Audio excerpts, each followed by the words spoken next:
Конституция күнінде қоныс тойын тойлады. Таразда мерекеге орай 9 көп қабатты тұрғын үй пайдалануға берілді. Нұрлы жер мемлекеттік бағдарламасы шеңберінде бой көтерген тұрғын үйлердің берілу салтанатына аймақ басшысы Асқар Мырзахметов қатысып, пәтер иелеріне кілттерді табыстады.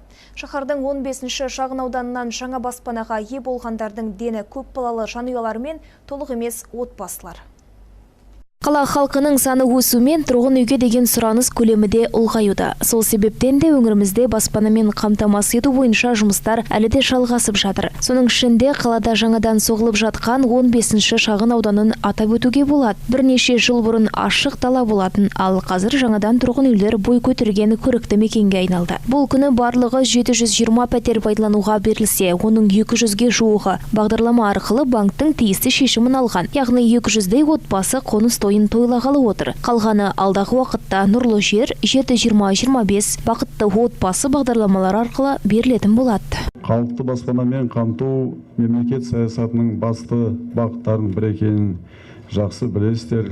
Соған байланысты биыл осы тұрғын үй құрылысына, инфрақұрылым құрылысына 18 миллиардқа жуық қаржы бөлінді.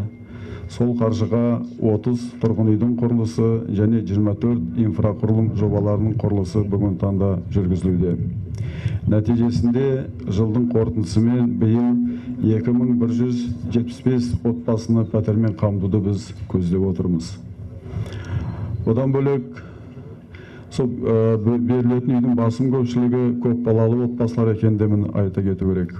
Баспана алу кезегінде тұрған жандардың бірі Имашев Марат. 2007 жылдан бері әскери қызметші, 3 ер баланың әкесі. Өз үйім болса деп армандаған көп жандардың бірі. 2014 жылы мемлекеттік Нұрлы жер бағдарламасы аясында тұрғын үй алуға қаржысын жинап бастайды. Ал осыған дейін жалдамалы пәтерде тұрып келген. Сол себептен де өз шаңырағың болмағанның машақатын жақсы білем дейді ол. Дегенмен мемлекет ұсынған мүмкіндікті тиімді пайдаланып, бүгін отбасымен бірге қоныс тойын тойлап жатыр. Жас жанұяны өңір басшысы құттықтап, арнайы сый сияпатында табыс етті. 2014-тен бері мен өзім арендада тұрғанынан мен өзім түсінем.